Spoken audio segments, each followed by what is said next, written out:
Okay, guys, I'm here to continue the Great American Bash review series with the 12th review in the series, and it's the worst Great American Bash in the history of the Great American Bash. Yes, this show is worse than 91. 91's bad, but it has some redeeming quality to it. This show has none. I am referring to the Great American Bash 2000. The end of a tradition that started in 1986, and boy did WCW just suck the life out of the Great American Bash of this event. The Great American Bash 2000. This is also the lowest scored. This is the lowest scored wrestling pay-per-view I have ever done.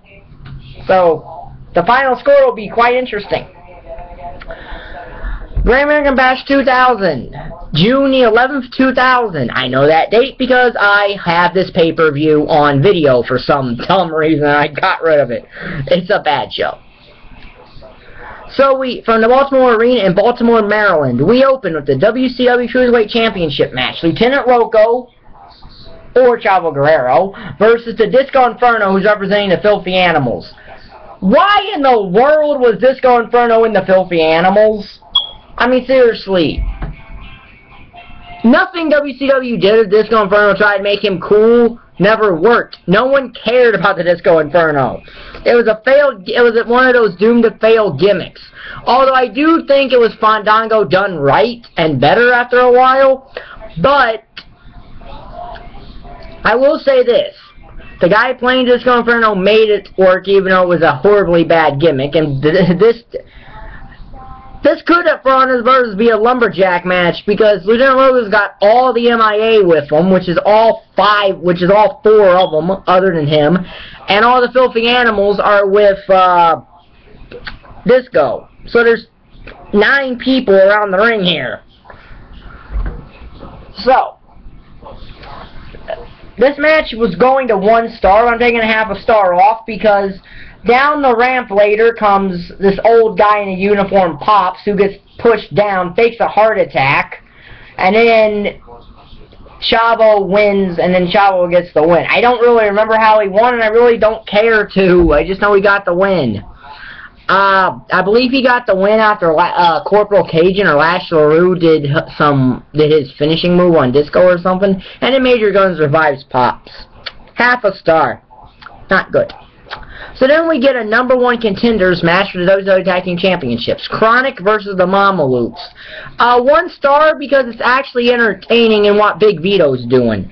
Big Vito in this match cares more about the WCW Hardcore title than anything else. He's got it all around his waist the entire match. He gets thrown to the floor, he tags Johnny the Bull in, and he goes out, picks it up, and by that time the Mamalukes lose because he's standing out polishing it. Now this was going to lead to a feud over the Hardcore title match between Big Vito and Johnny the Bull, but Johnny the Bull got injured. So, yeah. 1 star is entertaining. So then we get an ambulance match. Diamond Dallas Page versus Mike Awesome. Half a star match here. Not a, ambulance matches are what I like to call generic kind of hardcore matches in a way, because most of them are generic weapon shots and very little spot things. That's what this match pretty much is until the finish. Page hits a diamond cutter, and a half a star for this match comes from the top rope diamond cutter that Dallas Page does on Mike Awesome.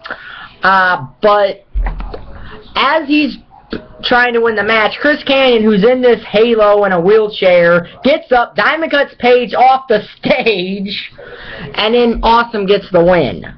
So you're supposed to infer then, and so this is the 3rd straight pay-per-view that someone turned on DDP. No wonder he took a hiatus in 2000, because it makes him seem like this guy's the most gullible guy on the planet, ain't he? But half a star. Chris Kanyon joined the New Blood. Again, though, kind of an older talent in the New Blood, as was, how do I say this?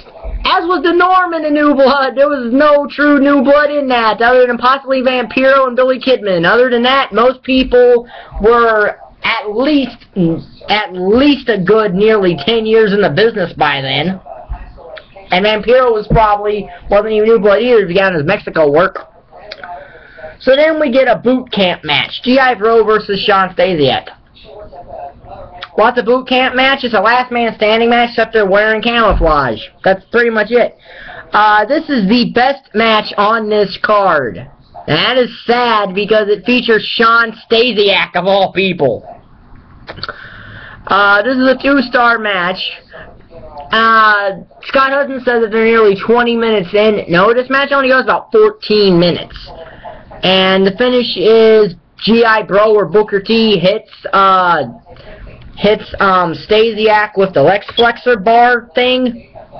And he can't answer the 10 count and G.I. Bro gets the win.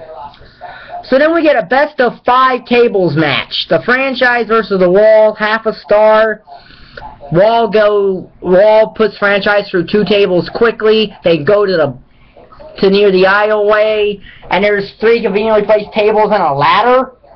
And then, using brass knuckles, Franchise knocks the Wall off the ladder through the 3 tables and wins the match. Half a star. So then we get a Handicap Asylum match for the WCW United States Championship. What the heck is a Handicap Asylum match? Well, the Asylum is a very small circular cage. It's Scott Steiner versus Tank Abbott and Rick Steiner. This match is nothing. The heels dominate Scott Steiner until Tank Abbott takes his glove off and wraps the chain around his fist. Rick Steiner shows compassion for his brother and tells Tank you don't need the chain. So Tank knocks out Rick Steiner. Scott Steiner uses the chain, hits Abbott with it, and then puts the Steiner recliner on and wins the match in under 3.5 minutes. No stars. This isn't even... this is just... So then it's Hollywood Hulk Hogan versus Billy Kidman in the first of our 2 possible retirement matches. And they're back-to-back. With special referee Horace Hogan. This is 1.5 stars. It's about as good as their match at Slamboree 2000. Kidman got owned this entire match is pretty much all you need to say. This is pretty much Billy Kidman getting a few things of offense in, but basically getting owned by Hulk Hogan. 1.5 stars. The feud of Hogan did Kidman no favors. So then it's Ric Flair versus David Flair in our second retirement match. Because the stipulation on this match is if Ric Flair loses to David, he retires. 1 star. It is a good story in a way, but this is a 1-star match. It's not that great. It's probably David Flair's best match he had, but it was with his dad, so his dad was going to make him look good anyway, but it's still a 1-star match, with Ric Flair winning a figure 4 leg lock.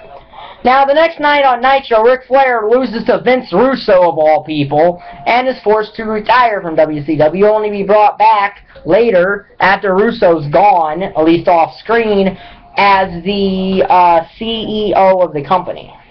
So, oh goody!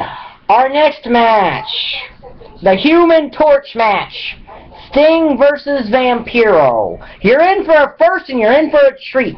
Because if you watch these videos of mine, you know I have never gone into negative figures in a match. Because I think as long as there's effort in a match, I won't go into the negative territory. As long as there's some kind of effort in the match. Even as bad as Undertaker and Giant Gonzalez matches are, they at least tried and had effort in them. This match has no business being on a wrestling pay-per-view. This match is horrible. This match is bad. It's negative 5 stars. And quite frankly, it probably deserves to be more than negative 5 stars. And even though I hate the concept of a match where you win by setting a guy on fire, because I'm against any kind of match where you have to win by doing an action that's technically an illegal activity, but at least with the Inferno matches that I've seen, they've never been full body burns too much, for the most part. I think maybe Kane and MVP was in Armageddon 06, but I don't remember that right now. This is a full body burn. And it's just, it looks so horrible. This is an abomination. This is the worst wrestling match I've ever seen. And I've seen Bo Undertaker, Giant Gonzalez matches. I've seen all the matches pretty much the Great Khali has had. They're all better than this match. That's how bad this match is. -5 stars. I don't even do that. So, that's how bad this match is, because there was no effort in it. It's just, ugh.